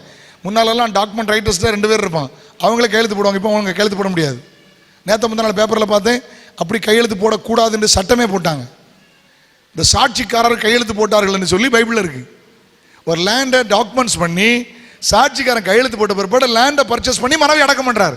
அவ்வளவு மனைவி அனுபவிச்சிருந்தார். பிள்ளை இல்லை அப்படின்னு அற்பமா எண்ணல. தோத்திரம். குழந்தை பாக்கியத்துக்காக ஆண்டவர்கிட்ட கேளுங்க, கட்டாய அற்புதத்தை செய்வார். ஒரு நாளும் புருஷன் மனைவி அற்பமா எண்ணி விடாதீர்கள். அவர் அற்பமா எண்ணல, அற்பமா அப்படின்னா கடத்தி விட்டு போயிருப்பார். ஒண்ணுமே செய்யல, தவறா பேசல, ரொம்ப தெளிவா இருந்தார். தோத்திரம். ஆண்டவர் நல்லவர். மூன்றாவது பாருங்க, கர்த்தருக்கு ஒரு பலிபீடம் கட்டி கர்த்தரை தொழுது கொண்டார். ஆண்டவரை தேடுவதில் கவனம் செலுத்தினார். கர்த்தர் பிள்ளை தரலன்னு குறை சொல்லலை. ஆபிரகாம்கிட்ட 3வது காரியம் என்ன தெரியுமா? ஒரு பலிபீடம் கட்டி அவரை தொழுது கொண்டார். கடவுள் எனக்கு என்ன நன்மை செய்தார் அப்படின்லாம் சொல்லலை. வர்ஷிப் பண்றதுல, ஆண்டவரை தொழுது கொள்ளல பின்னடைவு இல்லை. ஆண்டவரை குறை சொல்லலை, ஆண்டவரை குற்றப்படுத்தவில்லை. ஆண்டவர் எனக்கு நன்மை செய்தாரு, நான் அவரை தொழுது கொள்ள அப்படி சொல்லலை. பார்த்தீங்களா, அந்த அவங்க அம்மாவுடைய வாழ்க்கையில் நிறைய அவங்க சாட்சி சொல்லலை. சர்ச்சைக்கு போகக்கூடாது நிறைய அடிச்சிருக்காங்க. ஆல்பர்ட் அப்பா இல்லை, அவங்க சொல்கிற கணக்கு பார்த்தா அப்பா ரட்சிக்கப்பட்டு எத்தனை வருஷம் இருக்கும்? 7 வருஷம் தான் ஆச்சு. அப்போ அப்பா அம்மா ரட்சிக்கப்பட்டு 35 வருஷம் ஆச்சு. பூட்டி சாவியை ஒழிச்சு வச்சுருவாங்களாம், சாவி எடுத்துகிட்டு வருவாங்களாம். சாவி எடுத்து தெரியாமல் அப்படிலாம் வந்து பாருங்க எவ்வளோ கஷ்டப்பட்டுருப்பாங்க. கர்த்தர் நல்லவர். ஆமென். அவர் ஒரு நாள் ஆண்டவரை குறை சொல்லலை, அதில் ரொம்ப தெளிவாக இருந்தார். 4வது பாருங்க, 25 வருஷம் வாக்குத்தத்தம் நிறைவேற தாமதித்தாலும் விசுவாசத்தில் பலகீனமா இருக்கல. ஏன்னா வசனம் சொல்லுது, ஏசாயால வாசிக்கிறோம், அவன் ஒருவனாயிருக்கையில் அவனை ஆசீர்வதித்து அவனை பெருக பண்ணினேன். 25 வருஷம் வாக்குத்தத்தம் சொல்லி 25 வருஷம் ஆயிடுச்சு. சரீரம் பலகீனமாகுமா இல்லையா? சொல்லுங்களேன். என்ன பேச மாட்டீங்க? சொல்லுங்க. சிலர் வயசானவங்க ரொம்ப சோர்ந்துருவாங்க. நான் அவங்கள கூப்பிட்டு சொல்லுவேன், இங்கே பாருங்க, கவலைப்படாதுங்க, ஆண்டவர் உங்களுக்கு சுகம் தருவார் அப்படின்னு சொல்லிட்டு அவங்கள தைரியப்படுத்துவேன். நான் தைரியப்படுத்த என்ன சொல்லுவேன் தெரியுமா? ஒரு புது வண்டி வாங்கினா ரொம்ப நல்லா இருக்கும். அது ஒரு 10 வருஷம் கழிச்சு அங்கங்கே சத்தம் கேட்கும். அது ஷோரூமில் இறக்கி நேற்று இல்லை கேட்டீங்களா, நம்ம பிறந்து 70 வருஷம் ஆச்சு, இனி அங்கங்கே வலிக்காமல் என்ன செய்யும்? இதெல்லாம் பெருசுப்படுத்தாதுங்க, வயசான காலத்தில் வரதான் செய்யும். ஆனாலும் முதிர் வயதிலும் கர்த்தர் புஷ்டி பசுமை மாற்றுவார். ஆமேன்னு சொல்லி அனுப்புவேன். ஆமேன். சின்ன பைக்கில் உட்காந்து எழும்ப முடியாமல் இருக்கான், 85 வயசில் எனக்கு கால் வலிக்கணும், யார்கிட்ட போய் சொல்ல? ஹலோ. சரீர பலகீனம் வருமா வராத? வயதுக்கேற்ற பலகீனம் உண்டு. ஜீரணாகாது, சரியாக தூக்கம் வராது, முன்னால மாதிரி வேலை செய்ய முடியாது. சரீரத்தில் பலகீனம் உண்டு. வாசியுங்கள், ரோமர் 4ஆம் அதிகாரம் 18 வாசித்து பாருங்க. ரோமர் நிருபம் 4ஆம் அதிகாரம் 18 முதல் வாசித்து பாருங்கள்.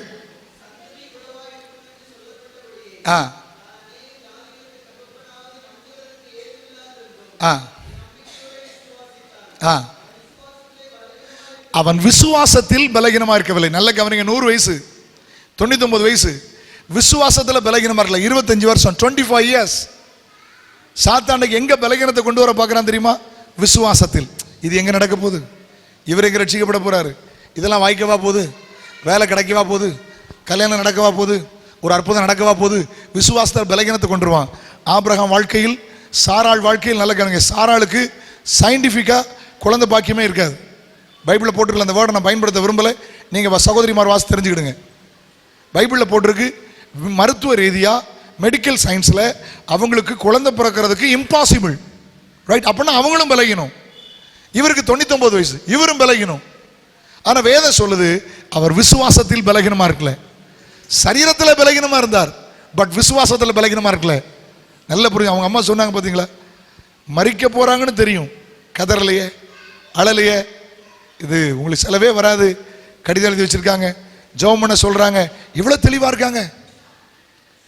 விசுவாசத்தில் ஒரு நாளும் பலகீனம் இல்லை, ஒரு நாளும் விசுவாசத்தில் பலகீனம் இல்லை. ஆபிரகாமுடைய குடும்ப வாழ்க்கை செழிக்க காரணம், ஆபிரகாமுடைய குடும்ப வாழ்க்கை கட்டப்பட காரணம், ஆபிரகாமுடைய குடும்ப வாழ்க்கை உலகத்துக்கே ஆசீர்வாதம் இருக்க காரணம், அவருடைய வாழ்க்கையில் விசுவாசத்தில் பலகீனம் இல்லை.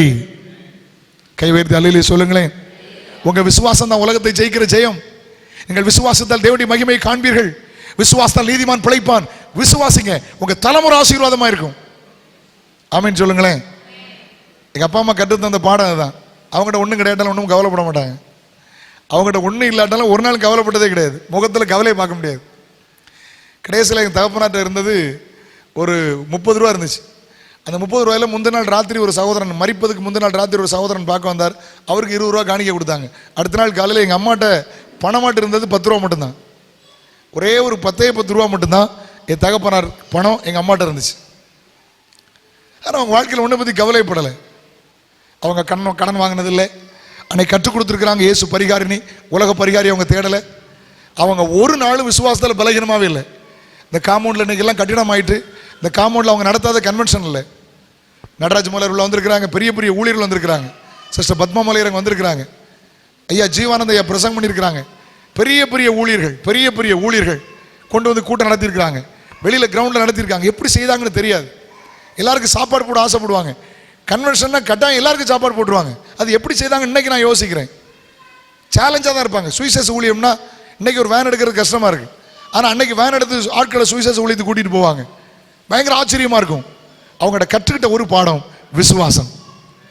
விசுவாசிக்கிறவன் பதறான், விசுவாசிக்கிறவன் எல்லாம் கூடும். உங்கள் விசுவாசமே உலகத்தை ஜெயிக்கிற ஜெயம்.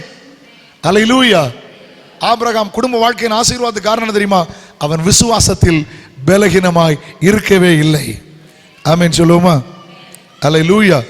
அடுத்தால பாருங்க, ஆபிரகாமுடைய பக்தி பாராட்டுக்குரியது. 99 வயசுல அதாவது முகங்குப்புற விழுந்து வணங்கினாராம். அது 17ஆம் அதிகாரம் 3:17 இருக்கு, வாசிக்க முடியும். முகம் குப்புற விழுந்து கத்தர் என்ன செய்தானா? 99 வயசு, முதுகுல எவ்வளவு பெயின் இருந்திருக்கும், எவ்வளவு சரீர பலகீனம் இருந்திருக்கும். ஆனால் அதெல்லாம் பொருட்படுத்தவே இல்லை. அதெல்லாம் பொருட்படுத்தாம முகம் குப்புற விழுந்து ஆண்டவரை தொழுது கொள்கிறார். பக்தி இவ்வளவு விலையேறப்பட்டதா இருக்கு. பைபிளில் வாசிக்கிறவங்கள பணிந்து குனிந்து முழங்கால் படியிட கடவோம். இந்த பலகீனம் ஆண்டவர் ஆராதிப்பதுக்கு பலகீனத்தை பொருட்படுத்தவில்லை. தேவனுடைய பக்தி எப்படி இருக்கு பாருங்களேன். அல்லேலூயா, பிரைஸ் தி லார்ட். அந்த முந்தின அதிகாரங்களை வாசித்தால் அதை கண்டுகொள்ள முடிகிறது. ஆண்டவர் நல்லவர். அடுத்தால பாருங்க, ஆபிரகாம்கிட்ட கற்றுக்கொள்ள வேண்டிய பாடம் விருந்தோம்பல். வயதான ஆபிரகாம் விருந்தோம்பல் ரொம்ப சிறந்தது. ஆதியாகமம் 18ஆம் அதிகாரத்திலே வாசிக்க முடியும். தேவனையும் தேவதூதனையும் உபசரிக்கிறார். வழிப்போக்கர் மாதிரி தெரியுது. அவங்க சோதம் குமார பட்டணத்தை அழிக்க போறாங்க. அவங்கள கூட்டிட்டு வந்து அவங்கள உட்கார வச்சு மந்தையிலிருந்து கன்று எடுத்துட்டு வந்து அடிச்சு புசிச்சு. ஹலோ, விருந்தோம்பல் எப்படி இருக்கு? நேற்று ஒரு கிராமத்துக்கு ஊழியத்து போயிருந்தோம். கவனிங்க, சிரிப்பா இருக்கும். நேற்று ஒரு கிராமத்துக்கு ஊழியத்து போயிருந்தோம். ஊழியத்து போயிட்டு வரும்போது ஒரு சின்ன கிராமம். அப்போது ரஞ்சிதக்கா அந்த கிராமம் உங்களுக்கு தெரியுமானே, அவங்க சிரிச்சாங்க. ஏன்க்கா சிரிக்கிறீங்கன்னு. இந்த ஊரில் எங்கள் சொந்தக்காரர் ஒருத்தர் இருந்தார், பயங்கரமான பலசாலி, ஒரு பயங்கர சொந்தக்காரர் ஒருத்தர் இருந்தார். அவர் கதையை நினச்சா சிரிப்பாக இருக்குன்னு. எப்படிக்கான்னு கேட்டேன். நிறைய ஆடு வளர்த்தாரு. அப்போது சொந்தக்காரங்களை வந்துட்டா ஒரு ஆட்டை மொத்தமாக அடிப்பார். மொத்தமாக அடித்து பானையில் போட்டு அவிச்சு அவருக்கு எவ்வளோ திங்க முடியுமோ ஒத்தையில் வளர்த்து தின்பாரான். விருந்துக்காரங்க வந்திருப்பாங்களாம். ஒரு ஆட்டை வெட்டி பானையில் போட்டு அவிச்சு, ஆபிரகாம் விருந்தோம்பல் எப்படி இருக்கு, இவர் விருந்தோம்பல் எப்படி இருக்கு. இந்த முக்கியமான தொடகரியெல்லாம் இருக்கலாம். முடிஞ்சதை அவருக்கு எவ்வளோ திங்க முடியுமோ கலடு அவ்வளோ தின்னு தீத்துருமா. சாப்பிட்டு முடிச்சுட்டு லாஸ்ட்டில் இந்த கொஞ்சம் குடல் இதெல்லாம் மிச்சம் இருக்குங்களா, அப்போ மனைவி பிள்ளை கூப்பிடுவாங்க, வா போ குழம்பு போய் சாப்பிடு. ஹலோ, கடைசியில் அவங்க சொன்னாங்க, வயசான காலத்தில் 2 வருஷம் அவர் சாப்பாடே மேலே உயிரோடு இருந்தாராமே. 2 வருஷம். நான் சொன்னேன், ஏற்கனவே அங்கே சாப்பிட்டா ஆடுலாம் கொஞ்சம் ஸ்டாக் இருந்திருக்கும், அது வந்து 2 வருஷம் அப்படி ஓடிட்டு. 2 அவ்வளோ பலசாலியாக இருந்தாராம். யாராவது விருந்துக்காரங்க இல்லைன்னா அவருக்கு தான் கொண்டாட்டமா. மொத்தத்தில் வெட்டி பானையில் போட்டு அவிச்சு நல்ல கறியெல்லாம், ஏன்னா அவர் மசாலா போட்டது சாப்பிட மாட்டாராம், மசாலா போட்டு அதெல்லாம் சாப்பிட மாட்டாராம்.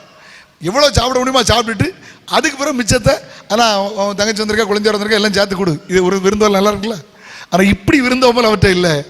ஆபிரகாம் போய் அவளை காலை கழுவ சொல்லி, வேதம் சொல்லுது, அந்நியரை உபசரிக்க மறவாதிருங்கள், அதனால் அநேகர் அறியாமல் தேவதூதரையும் உபசரித்தது உண்டு. ஒரு தலையிலே சொல்லுங்கள். நீங்கள் நம்ம உபசரிப்பு எப்படி தெரியுமா? சிரிச்சுட்டே சொல்லுவோம், நீங்கள் தான் எங்கள் வீட்டுக்கு வர மாட்டீங்களே, நீங்கள் தான் எங்கள் வீட்டில் காஃபி குடிக்க மாட்டீங்களே, நீங்கள் தான் எங்கள் வீட்டில் சாப்பிட மாட்டீங்களா. இப்படி யார் சொன்னது? நீங்களே முடிவு பண்ணிடுவீங்களா? ஹலோ, எனக்கு தெரிஞ்ச நண்பர் ஒரு பாஸ்டர், எனக்கு என் பேட்சில் உள்ளவர், ஒரு நல்ல ஜாலி பேர் வழி. ஒரு நாள் மத்தியானம் ஒரு வீட்டுக்கு போயிருக்கார். அவங்க பேர் சொல்லி தான் கூப்பிட்டுருக்காங்க. என்ன ஜோசியா சாப்பிட்றியான்னு.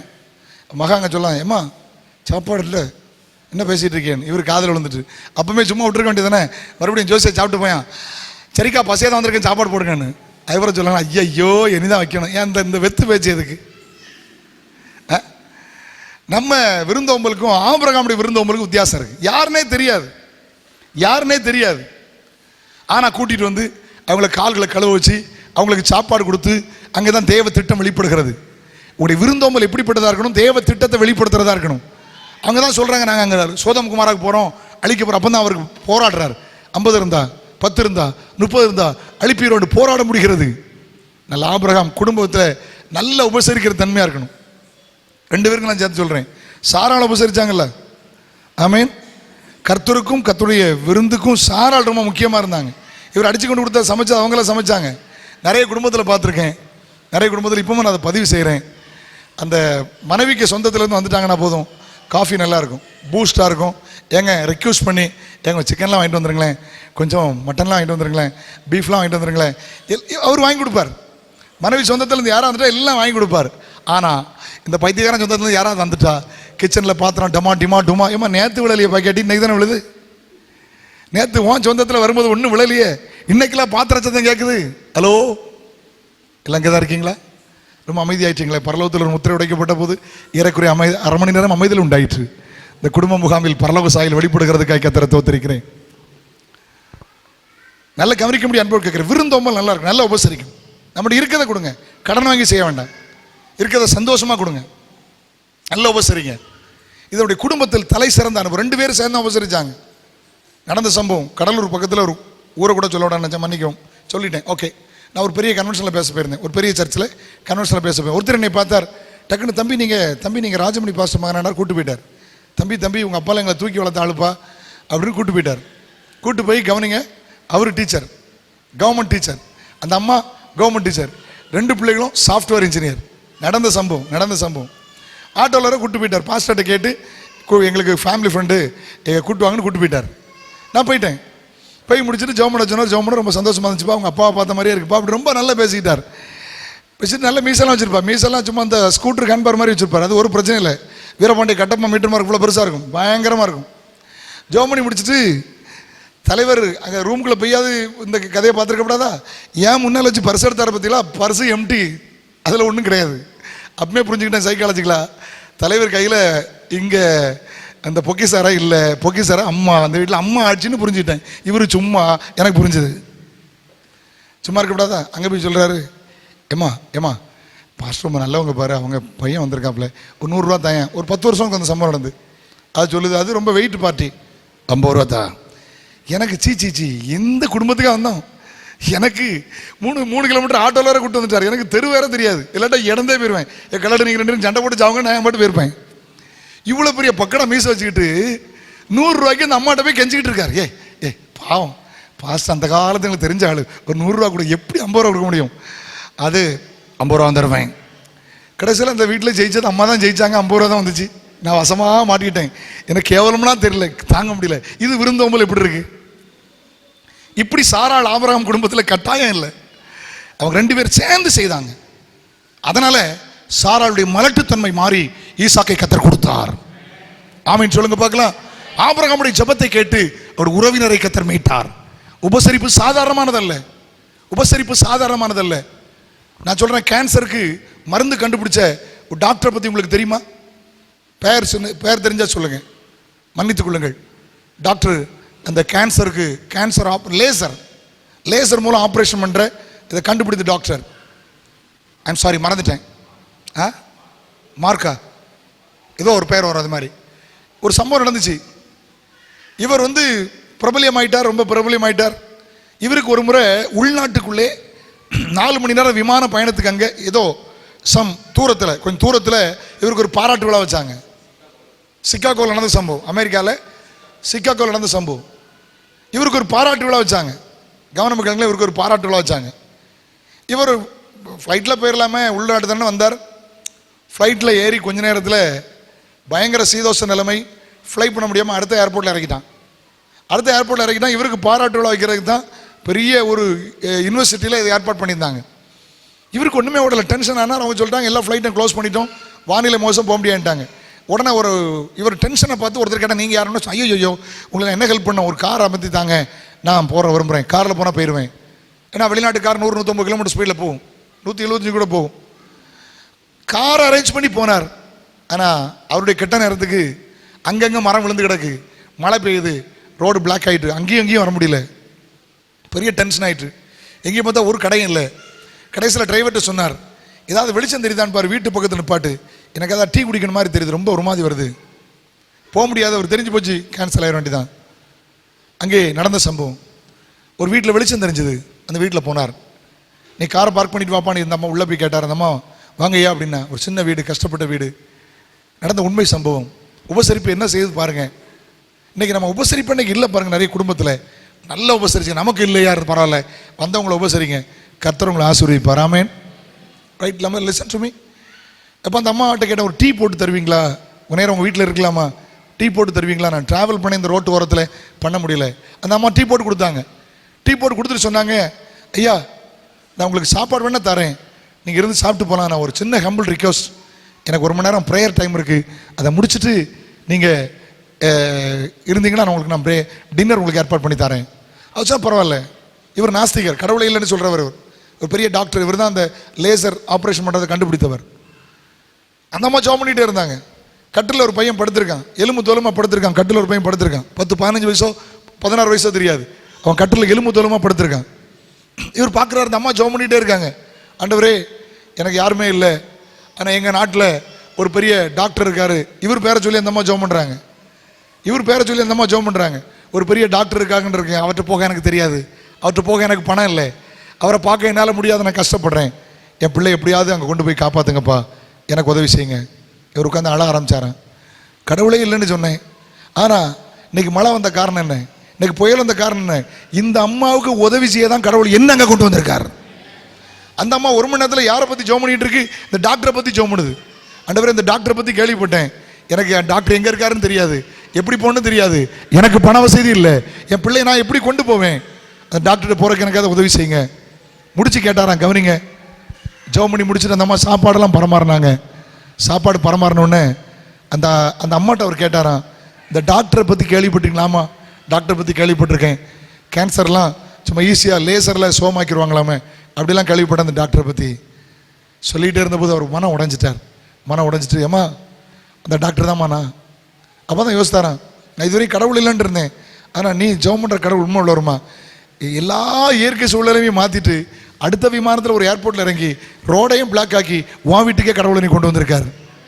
அவரை கொண்டு போய் அந்த பையனை ஃப்ரீயாக ஆப்ரேஷன் பண்ணி சுகமாக்கி விட்டார். அவன் நீடி ஆயுள் அவன் வாழ்ந்தான். ஆண்டவர் சாதாரணமானவர் அல்ல. உபசரிப்பு என்பது சாதாரணமான ஒன்றல்ல. ஆபிரகாம் உபசரித்தார், சாராள் உபசரித்தாங்க. நிறைய பேச ஆசைப்பட்டேன், முடியல, மன்னித்துக் கொள்ளுங்கள். அடுத்தல கவனிங்க, 7வது காரியத்தை பாருங்க. ஆபிரகாம் சொந்தக்காரருக்காக எடுத்த அத்தனை பிரயாசங்களையும் கர்த்தர் ஆசீர்வதித்தார். எல்லாத்தையும் பிடிச்சிட்டு போயிட்டாங்க, ஒதுங்கலை. அந்த காரியத்தில் குடும்பத்துக்காக வாழ்ந்தார். நல்ல கவனிங்க, தனக்காக மட்டும் வாழாமல் தன் குடும்பங்களுக்காக வாழ்ந்தார். தெரியும், அந்த காரியங்கள்லாம் தெரியும் நினைக்கிறேன். நான் அதை உங்களுக்கு சொல்லிட்டு இருக்க நேரம் இல்லை. ஓகே, உறவினர்களுக்காக மூச்சு எடுக்கிறார். குடும்பங்களுக்கு ஒரு பிரச்சனைனா நீங்கள் போகணும், அவங்களுக்கு ஒரு பாரம்னா நீங்கள் அவங்கள போய் கவனிக்கணும், அவங்களுக்கு ஒரு காரியம்னா நீங்கள் அவங்கள போய் சந்திக்கணும். இப்படிலாம் நம்ம செய்யும்போது அது நமக்கு ஆசீர்வாதம். ஆமீன் சொல்லுங்க. அல்லேலூயா. கர்த்தர் நமக்கு ஒதுங்கக்கூடாது.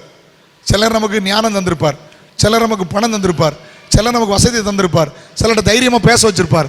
குடும்பத்தில் எல்லாரும் வசதியாக இருக்க மாட்டாங்க. ஒரு குடும்பத்துக்கு ஒரு பிரச்சனைனா ஆபிரகாமாய் போய் நிற்கணும். ஆமீன் சொல்லுங்களேன். பிரச்சனையில் நின்று அவங்கள தேற்றணும், அவங்கள தைரியப்படுத்தணும், அவங்களுக்கு உதவி செய்யணும். அதுக்காக தான் அந்த குடும்பத்தில் ஆண்டவர் நம்மளை பிறக்க வச்சிருக்கிறார். ஆண்டவர் நல்லவர். ஆமேன்.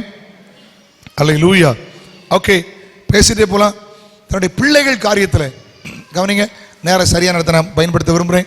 பிள்ளைகள் காரியத்தில் பாருங்க, ஈசாக்கு வளர்ந்த போது, தன் பையனுக்கு திருமணம்னு வந்தபோது விக்கிரகத்தை வழிபடுகிற ஒரு இடத்துல பெண் எடுக்க விரும்பலை.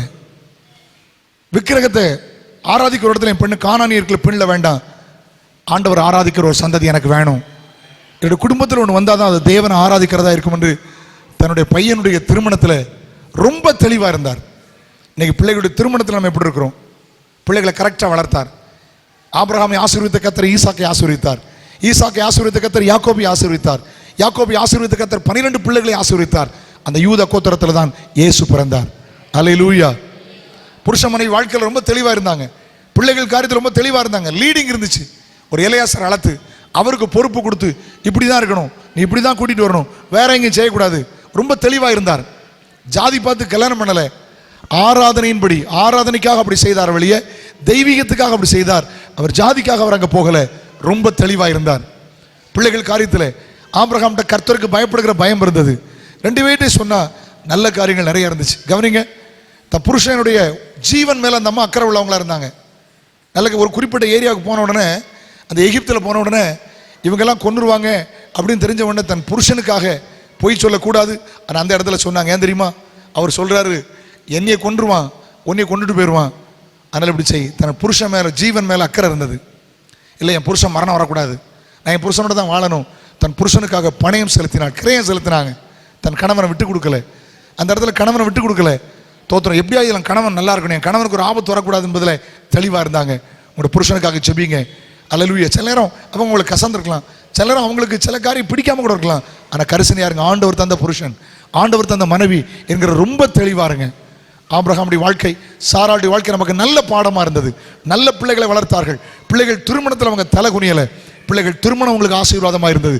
குடும்ப வாழ்க்கை உங்களுக்கு ஆசீர்வாதமாக இருந்தது. குறைவு மாறுச்சு, பிள்ளைகள் இல்லை என்கிற குறைவு மாறுச்சு. அவங்க குறைவை கர்த்தர் மாற்றினார். பொருளாதார ஆசீர்வாதத்தை கர்த்தர் கொடுத்தார். வெறுங்கையாய் வந்த ஆபிரகாமை கர்த்தர் ஆசீர்வதித்தார். அவர் உங்களுக்கும் தேவன் நல்ல ஒரு பாடம். பழைய பாட்டிலே ஒரு நல்ல ஆசீர்வாதமான குடும்பம் உண்டானால் அது ஆபிரகாமின் குடும்பம். விசுவாசத்துக்கு மாதிரி ஆபிரகாம், கீழ்ப்படிதலுக்கு மாதிரி ஆபிரகாம், தேவ சத்தம் கேட்டது மாதிரி ஆபிரகாம், தேவ சித்தம் கேட்டது ஆபிரகாம். இவை எல்லாவற்றும் இருப்பதற்கு துணை நின்ற சாராள் மேன்மையான ஒரு பாக்கியமே. கையை உயர்த்தி அல்லேலூயா சொல்லுங்களேன். ஆபிரகாமை ஆசீர்வித்து, ஈசாக்கை ஆசீர்வித்து, யாக்கோபை ஆசீர்வித்து குடும்பங்களை பலுகி பெருக பண்ணினார். உனக்குள் பூமியில வம்சங்கள்லாம் ஆசீர்வதிக்கப்படும் என்று சொன்னார். 70 வருஷத்துக்கு முந்தி 60 லட்சம் யூதர்களை கொண்டு விட்டான். யூத மார்க்கம் அழியல, ஆபிரகாமை சந்ததி அழியல. இன்னைக்கு வரைக்கும் இஸ்ரவேல் தேசத்திலே யூதர்களை ஆசீர்வாதமாய் கர்த்தர் வைத்திருக்கிறார். உலகத்தில் இருக்கிற ஹைலி டெக்னாலஜிஸ் யூதருடைய டெக்னாலஜிஸ் தான். ஆனா யூதர்கள்ட்ட பெர்மிஷன் கேட்டு அவன் நாட்டு செயல் வச்சிருக்கிறான். அத்தனை அத்தனை அத்தனை டெக்னாலஜிஸும் அவங்ககிட்ட கண்டுபிடிக்கப்பட்டது. முழு உலகத்துக்கு ஆசீர்வாதமா கர்த்தர் அவர்களை வைத்திருக்கிறார். ஆமென் சொல்லுங்க பார்க்கலாம். ஆண்டவர் நல்லவர். அல்லேலூயா. நல்ல ஒரு பாடம், நல்ல ஒரு பாடம். இன்னும் நல்ல தியானிச்சு பாருங்க, உங்களுக்கு நிறைய காரியத்தை ஆண்டவர் தருவார். ஆபிரகாமை போல, ஒரு சாராளை போல, ஒரு ஈசாக்கை போல நல்ல பிள்ளைகளை வளருங்க. பிள்ளைகள் மேல அக்கறையா இருங்க, பிள்ளைகள் வாழ்க்கையில் அக்கறையா இருங்க. பிள்ளைகள் வளர்ந்து வரும்போது குறிப்பிட்ட வயசுல கல்யாணம் பண்ணி வச்சிடணும். ஆமென் சொல்லுங்களேன். தோத்தர் நம்ம மட்டும் சின்ன வயசுல கல்யாணம் பண்ணிட்டோம்ல, ஏன் பிள்ளைகளை இத்தனை வயசு வரை கொண்டு போகணும் அப்படிங்கிற யோசனை நமக்கு வேணும். ஆண்டவரை குறை சொல்லக்கூடாது. பெற்றோர் கவனத்திற்கு ஈசாக்கு மேல எவ்வளவு கவனமா இருந்தார், ஈசாக்கு மேல எவ்வளவு கவனமா இருந்தார். அவர் கல்யாணத்தில் அவ்வளவு கேர் பண்றார். தேச கவனிங்க, ஒரு நிமிஷம் எனக்கு கவனிங்க, சொல்லி முடிக்கிறேன். வேலைக்காரன் 10 ஒட்டகம் கொடுத்து விட்டுருக்கார். பொண்ணு வெள்ளி எல்லாத்தையும் கொடுத்து விட்டு பாருங்க. ஒரு கல்யாணம் பண்றதுக்கு ஈசாக்கு தன் மகன் வாழ்க்கையில எவ்வளவு கரிசனை செலுத்தின. ஒரு வேலைக்காரனுக்கு 10 ஒட்டகம் கொடுத்து விட்டார். என்ன வேலைக்காரி கூட்டு வரணும், நிறைய காரியங்களை செய்யணும், என் வீட்டுக்கு வர்ற மருமக அவ்வளோ ஆசீர்வாதமா இருக்கணும். உங்க பிள்ளைகள் வாழ்க்கையில கரிசனையா இருங்க. பிள்ளைகள் ரட்சிப்புல கரிசனையாயிருங்க, பிள்ளைகள் எதிர்காலத்தில் கரிசனையாயிருங்க. ஆபிரகாமின் சந்ததி உங்களுக்கு மாதிரியாய் மாறட்டும். ஆபிரகாமை ஆசீர்வதித்த கர்த்தர் அவர் உங்களையும் ஆசீர்வதிப்பார். ஆபிரகாம் கொண்ட ஆசீர்வாதங்கள் கிறிஸ்து இயேசுவினால் உங்களுக்கு வருவதாக. எழுப்பி இருப்போமா? நாம் ஜெபம் பண்ணுவோம். God bless you. ஹல்லேலூயா. எல்லாரும் ஜெபம் பண்ணுங்க. ஒரு வார்த்தை சொல்லுங்க. ஹல்லேலூயா. ஒரு வார்த்தை சொல்லுங்க. ஹல்லேலூயா. ஒரு சாராளை போல என்ன மாற்றும் ஆண்டவரே. சிஸ்டர் சொல்லுங்க, பிரதர் சொல்லுங்க, என்ன ஒரு ஆபிரகாமா மாற்று ஆண்டவரே. ரெண்டு பேரும் சேர்ந்து சொல்லுங்க, சாராள் ஆபிரகாமை போல ஈசாக்கை வளர்க்கிற கிருபை எங்களுக்கு தாரும் ஆண்டவரே. ஹல்லேலூயா. ஹல்லேலூயா. ரெண்டு பேருக்குள்ள கருத்து வேறுபாடு வரல, பலகீனம் இருந்தது. வாக்குத்தத்தை நிறைவேற சில நாட்கள் ஆனது, ஆனா ரெண்டு பேருக்குள்ள கருத்து வேறுபாடு வரவில்லை. Praise be the Lord. Hallelujah. Hallelujah. Glory to God. Glory to God. ரெண்டு பேருக்குள்ள கருத்து வேறுபாடு வரவில்லை. Thank you Holy Spirit. ஒரு ஆபிரகாமை போல ஒரு நல்ல வாழ்க்கை வாழ எனக்கு கிருபை தாரும் ஆண்டவரே. இப்ப சொல்லுங்க, நானும் என் வீட்டாரும் உம்மையே சேவிப்போ, உமக்கா ஓடுவோ, உந்த நாமம் சொல்லுவோ, நானும் என் வீட்டாரும். ஒரு ஆபிரகாமை போல, ஒரு சாராளை போல, உம்மையே ஒரு ஈசாக்கை போல சேவிப்போ, உமக்கா ஓடுவோ, உந்த நாமம் சொல்லுவோ. ஆபிரகாம் ஆசீர்வாத பூமி தாங்க முடியலையா? ஆபிரகாமின் மகன் ஈசாக்கு அது பஞ்ச காலத்தில் விதை விதைத்தானா, 100 மடங்கா ஈசாக்கை கர்த்தர் ஆசீர்வதித்தாரா. அல்லேலூயா. ஒரு வார்த்தை சொல்லுங்க, எத்தனை பேர் சொல்ல போறீங்க, ஆண்டவரே என்னை ஆபிரகாமை போல சாராளை போல என் பிள்ளைகள் ஈசாக்கை போல ஆசீர்வதியும் ஆண்டவரே. கையை உயர்த்தி ஜெபம் பண்ணுங்க. நல்ல ஒரு குடும்ப கூடுகை, குறை சொல்லாதுங்க. ஆபிரகாம் குறை சொல்லல, அந்த அம்மா எதிர்த்து போகல. புருஷன் திட்டத்துக்கு ஒத்து போனாங்க, புருஷன் திட்டத்துக்கு அவங்க ஒத்து போனாங்க, அவங்களுடைய ஒத்து போனாங்க, அவங்க எதிர்த்து நிற்கல. ஹல்லேலூயா. எத்தனை குடும்பங்கள் புருஷனுக்கு எதிர்த்து நிற்காதனால பிரச்சனை, புருஷனுக்கு கீழ்ப்படியாதனால பிரச்சனை. அவர் தப்பா ஒன்றும் செய்யலையே, கர்த்தர் பேசிதானே செய்தார், நல்ல காரியத்தை தானே சொன்னார். ஹல்லேலூயா. ஹல்லேலூயா. மனைவியை காயப்படுத்தல, பிள்ளையை கொண்டு போறேன் கொலை செய்யப்படுன்னு சொல்லி மனைவியை காயப்படுத்தல. டியர் பிரதர், ஒரு நாளும் மனைவியை காயப்படுத்திடாதுங்க, ஒரு நாளும் மனைவியை வேதனைப்படுத்திடாதுங்க. இன்னைக்கு கர்த்தர் நமக்கு நல்ல பேசினார், தெளிவாய் கர்த்தர் நம்மகிட்ட பேசினார். ஹல்லேலூயா. Glory to God. Glory to God. Hallelujah. Glory to God. கர்த்தர் தெளிவாய் நம்ம இடத்துல பேசிக் கொண்டிருந்தார். எவ்வளவு அருமையான வார்த்தைகளை கர்த்தர் பேசினார், நமக்கு மாதிரிக்கெல்லாம் எழுதி வைத்திருக்கிறார். பிள்ளைகள் திருமணத்தில் எவ்வளவு கவலையா இருந்தாங்க, உங்க பிள்ளைகள் திருமணத்தில் கவலை இல்லையே. யாரையோ பாக்குறீங்க, உங்க பிள்ளை காரியத்தை நீங்க பாருங்க. ஆண்டவர்கிட்ட சொல்லுங்க, உங்க பிள்ளைகள் காரியத்தை கட்டாயம் கர்த்தர் செய்வார். நாட்களை பந்தி போடாதீர்கள். ஷிண்டபனா கசுனமனா கஷியாந்தரா. ஹல்லேலூயா. கேட்ட வார்த்தையை மனதில் வைத்து யாராவது ஒருத்தர் ஒப்பு கொடுத்து, ஆண்டவரே ஆபிரகாமை போல சாராளை போல ஈசாக்கை போல எங்களை ஆசீர்வதியும் ஆண்டவரே, அந்த நல்ல குடும்பத்தை போல எங்க குடும்பத்தை மாற்றும். ஆமென். வானத்திற்கு பூமிக்கும் சர்வதிகாரம் உள்ள எங்கள் மகா பரிசுத்தமுள்ள பிதாவே, பரிசுத்த பிள்ளையாக இயேசு கிறிஸ்துவின் நாமத்தில் ஜெபிக்கிறோம். ஆண்டவரே நல்ல ஒரு குடும்ப கூடுகை தந்தீர் ஆண்டவரே, அதற்காக ஸ்தோத்திரம். குடும்பமாய் இணைத்தீர், பிள்ளைகளை கொடுத்தீர், நல்ல வருமானத்தை கொடுத்தீர், ஆசீர்வாதமாய் நடத்தி வருகிறது உமக்கு ஸ்தோத்திரம். கர்த்தர் வழி ஆசீர்வதி. இந்த மாதம் முழுதும் நல்ல சுகம்பலன் கொடும். என்னுடைய வேலை, வியாபாரம், தொழில் எல்லாவற்றையும் ஆசீர்வதிங்க. கல்லூரி பள்ளிக்கூடம் போகிற பிள்ளைகளோடு தேவ கிருபை இருப்பதாக. நாளையிலிருந்து எக்ஸாம் எழுத போற பிள்ளைகளோடு தேவனுடைய கரம் இருப்பதாக. கர்த்தருடைய ஆசீர்வாதம் கூட இருக்கும்படி ஜெபிக்கிறோம். இந்த மாதத்தில் பிறந்த நாள் காணுகிற அருமையான தங்கை அனிதாவுடைய மகள் ரோஸ்காய் ஜெபிக்கிறோம், பொன்ராஜுடைய மகள் மூத்த மகளுக்காய் ஜெபிக்கிறோம். அது ஏற்கனவே ஜெபித்திருக்கிறோம், இப்பொழுது ஜெபித்து ஆசீர்வதிக்கிறோம். நன்மையும் கிருபையும் தொடரட்டும். வரப்போகிற நாட்களில் அருமையான பிரதர் ஆல்பர்ட் சாட்சி சொன்னது போல எங்களுடைய குடும்பம் ஒரு நல்ல குடும்பம், ஆவிக்குரிய குடும்பம் என்று சொல்லத்தக்க அளவுக்கு ஆபிரகாமை போல ஈசாக்கை போல யாக்கோபை போல ஆண்டவரை 12 கோத்திரத்தை போல இவர்கள் வாழ்ந்திருக்க ஆசீர்வதித்து நான் ஜெபிக்கிறேன். இயேசுவின் நாமத்தில் இவர்கள் ஆவிக்குரிய காரியங்களிலே பெருகுவார்களாக, இயேசுவின் நாமத்திலே பொருளாதாரத்திலே பெருகுவார்களாக, இவருடைய தலைமுறைகள் சந்ததிகள் ஆசீர்வாதமாக இருப்பதாகப்பா. கூட்டம் முடிந்து பிள்ளைகள் பிரயாணப்படுகிறார்கள், பிரயாணத்தில் ஆண்டோட கரம் இருக்கட்டும். எங்களுக்கு நல்ல சாட்சி சொன்ன ஆல்பர்ட்காய் ஜெபிக்கிறோம், ஆண்டவரே எங்களுடைய மனைவி பிள்ளைக்காய் ஜெபிக்கிறோம். கூட வந்திருக்கிற சகோதர குடும்பத்தை ஆசீர்வதிங்க. ஆண்டவர் பாஸ்டர் டேனி பிரியாவை ஆசீர்வதிங்க. இன்னைக்கு நாங்கள் குழந்தை பாக்கியத்துக்காக ஜெபித்திருக்கிறோம். அநேக குடும்பங்களுக்கு வர நாட்களில் கர்த்தர் அற்புதத்தை செய்ய போறதற்காக ஸ்தோத்திரம். இந்த குடும்ப கூடுகளை ஜெபித்தோம், இயேசு அற்புதம் செய்தார்னு சொல்ல உதவி செய்யும். ஜெபத்தை கேட்டதுக்காக நன்றி. இயேசுவின் நாமத்தில் ஜெபம் கேளு பிதாவே.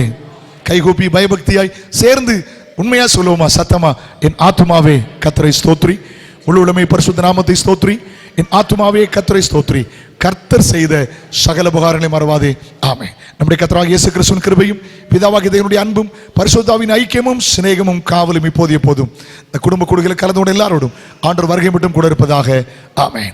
ஜெயந்த தேவனுக்கு கம்பீரம் அல்லையிலே சொல்லுவோமா? ஹல்லேலூயா.